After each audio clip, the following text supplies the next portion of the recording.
बात भगवान राम के जन्म से पहले की है, जब भील आदिवासी कबीले के मुखिया आज के घर बेटी पैदा हुई थी। उसका एक नाम श्रमणा और दूसरा नाम शबरी रखा गया। शबरी की माँ इंदुमती उसे खूब प्यार करती थी। बचपन से ही शबरी पशु पक्षियों की भाषा समझकर उनसे बातें करती, और जब शबरी की माँ उसे देखती तो कुछ समझ नहीं पाती थी। कुछ समय बाद एक पंडित ने शबरी के परिवार को बताया कि वो आगे चलकर सन्यासी बन सकती है। इस बात का पता चलते ही शबरी के पिता ने उसका रिश्ता तय कर दिया। जैसे ही शादी का दिन नजदीक आया, शबरी के घर वालों ने खूब सारी बकरियां और अन्य जानवर घर के पास लाकर बांध दिए। एक दिन शबरी का माँ जब उसके बाल बना रही थी तो उसने माँ से पूछा, इतने सारे जानवर हमारे घर क्यों लाए गए हैं? माँ ने जवाब दिया, बेटी, तुम्हारा विवाह होने वाला है, इसलिए हम लोगों ने इनका इंतजाम बलि के लिए किया है। तुम्हारी शादी के दिन ही बलि प्रथा होगी और फिर इनसे स्वादिष्ट भोजन बनाकर सबको परोसा जाएगा।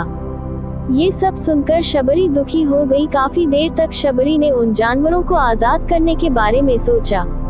सोचते सोचते शबरी के मन में हुआ कि अगर ये जानवर यहाँ नहीं होंगे तो इनकी बलि रुक सकती है। ऐसा नहीं हुआ तो मेरे घर से कहीं चले जाने पर ही यह बलि रुकेगी। जब मैं ही नहीं रहूंगी तब न विवाह होगा और न ही बलि प्रथा। इससे मासूम जानवर बच जाएंगे। इसी सोच के साथ जानवरों को रखी गई जगह पर शबरी पहुंची। उसने सोचा कि उन्हें खोल देती हूँ, लेकिन वो ऐसा नहीं कर पाई। उसके बाद शबरी जंगल की तरफ भागने लगी। भागते भागते शबरी ऋषिमुख पर्वत पहुंच गई। वहां करीब 10,000 ऋषि रहा करते थे। शबरी को लगा कि वो भी इसी जंगल में किसी तरह ऋषि मुनियों की सेवा करके अपना जीवन जी लेगी। वो चुपचाप उसी जंगल में एक हिस्से में किसी तरह से रहने लगी। शबरी रोजाना ऋषि मुनियों की झोपड़ी के आगे झाड़ू लगाती और हवन के लिए लकड़ियां भी लाकर रख देती। ऋषि मुनियों को समझ नहीं आ रहा था कि जंगल में उनके काम अपने आप कैसे हो रहे हैं। एक दिन शबरी को किसी ऋषि ने देख लिया। उसे देखते ही उसका परिचय पूछा। जैसे ही शबरी ने बताया कि वो भील आदिवासी परिवार से संबंध रखती है, तो उसे ऋषियों ने खूब डांट लगाई। शबरी को इस बात का बिल्कुल भी पता नहीं था कि उसकी जाति छोटी है और उसे ऋषियों द्वारा जाति की वजह अपमान सहन करना पड़ेगा। इतना सब होने के बाद भी शबरी हर ऋषि मुनि के दरवाजे पहुंचती और उनके आंगन में झाड़ू लगाकर उनसे गुरु दीक्षा देने के लिए कहती। हर कोई शबरी को उसकी जाति की वजह से अपने आश्रम से भगा देता था। ऐसा होते होते काफी समय बीत गया। उसके बाद शबरी मतन ऋषि की कुटिया में पहुंची। वहां पहुंचकर मतन ऋषि को शबरी ने बताया कि वो उनसे गुरु दीक्षा लेना चाहती है। उन्होंने खुशी खुशी उसे अपने गुरुकुल में रहने दिया और भगवान से जुड़ा ज्ञान देते रहे। शबरी ने भी अपने गुरु मतन ऋषि की सेवा करने में कोई कसर नहीं छोड़ी। वो गुरुकुल के भी सारे काम करती थी। शबरी से खुश होकर मतन ऋषि ने उसे बेटी मान लिया था। समय के साथ मतन ऋषि का शरीर बूढ़ा हो गया। उन्होंने एक दिन शबरी को अपने पास बुलाया और कहा, बेटी, मैं अपना देह त्यागना चाह रहा हूँ। बहुत साल हो गए इस शरीर में रहते रहते। शबरी ने दुखी मन से कहा, आपके ही सहारे मैं इस जंगल में रह पाई हूँ। आप ही चले जाएंगे तो मैं जीकर क्या करूँगी?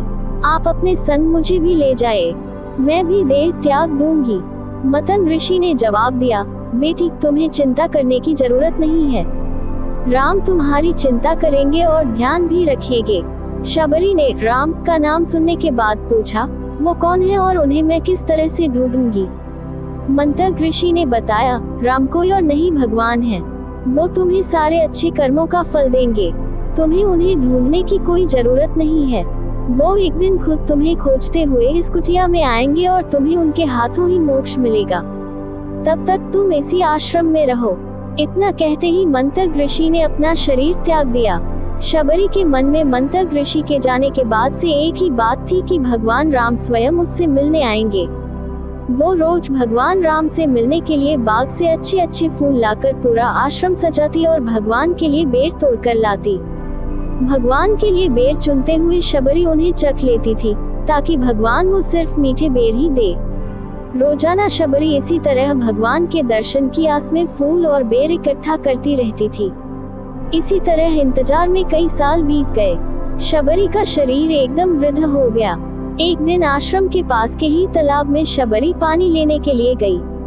तभी पास के ही एक ऋषि ने उसे अछूत कहते हुए वहां से भागने के लिए कहा और एक पत्थर मार दिया। वो पत्थर जब शबरी को लगा तो उसे चोट लगी और खून बहने लगा। बहते हुए खून की एक बूंद उसी तालाब के पानी में गिर गई। तभी पूरा तालाब का पानी खून में बदल गया। ये सब होता देखकर ऋषि ने शबरी को ही डांटा और कहा कि पापीन, तुम्हारी वजह से पूरा पानी खराब हो गया। रोज ऋषि उस पानी को साफ करने के लिए अपनी कई तरह की विद्याओं का इस्तेमाल करते। कई सारे जतन करने के बाद भी कुछ नहीं हुआ। फिर उन्होंने गंगा जैसी कई पवित्र नदियों का जल भी उस तालाब में डाला, फिर भी तालाब का पानी साफ नहीं हो पाया और वो खून जैसा ही रहा। कई सालों तक तालाब के पानी को साफ करने की कोशिश के बाद भी कुछ काम नहीं आया, तो ऋषि ने थककर सब कुछ छोड़ दिया। इस घटना के कई सालों के बाद भगवान राम अपनी पत्नी सीता के हरण के बाद उन्हें ढूंढते हुए उसी तालाब के पास पहुँचे। ऋषि मुनियों ने उन्हें पहचान लिया। भगवान को वहां देखकर ऋषियों ने तालाब का पानी साफ करने के लिए भगवान को अपने पैर उसमें डालने के लिए कहा, लेकिन पानी जैसे का तैसा ही था। ऋषि मुनियों ने भगवान से भी कई अन्य जतन करवाए, लेकिन वो पानी जस का तस खून जैसा ही रहा। तब भगवान ने ऋषियों से पानी के रक्त में बदलने की कहानी पूछी। तब ऋषि ने शबरी को पत्थर मारने वाली सारी बात बता दी। उसके बाद कहा कि वो महिला ही अपवित्र है, छोटी जात की है, इसलिए ये सब हुआ है।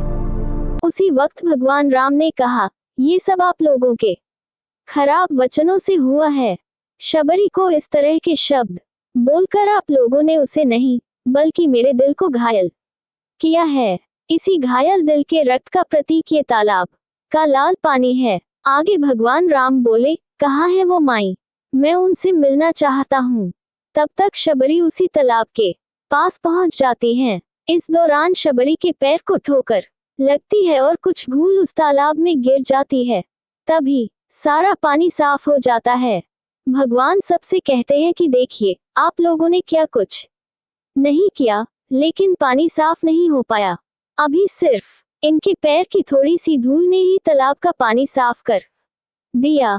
भगवान राम को शबरी पहचान चुकी थी।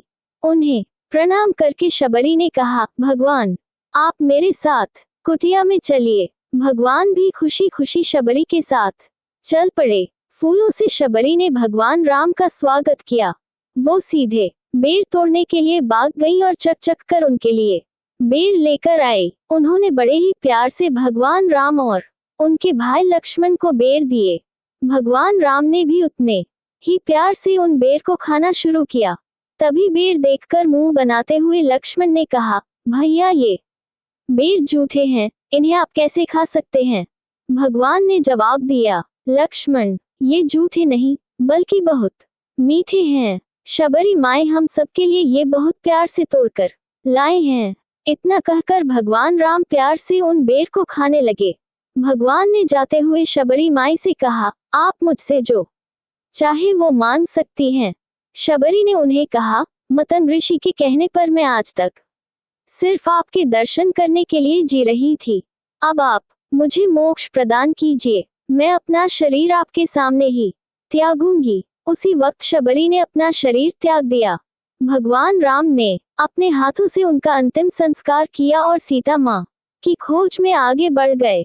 इस तरह से ऋषि मतंग की बात सच साबित हुई और शबरी को भगवान राम के दर्शन भी हुए। तभी से भगवान राम को शबरी के राम भी कहा जाने लगा। कहानी पसंद आती हो तो लाइक, शेयर और सब्सक्राइब करें।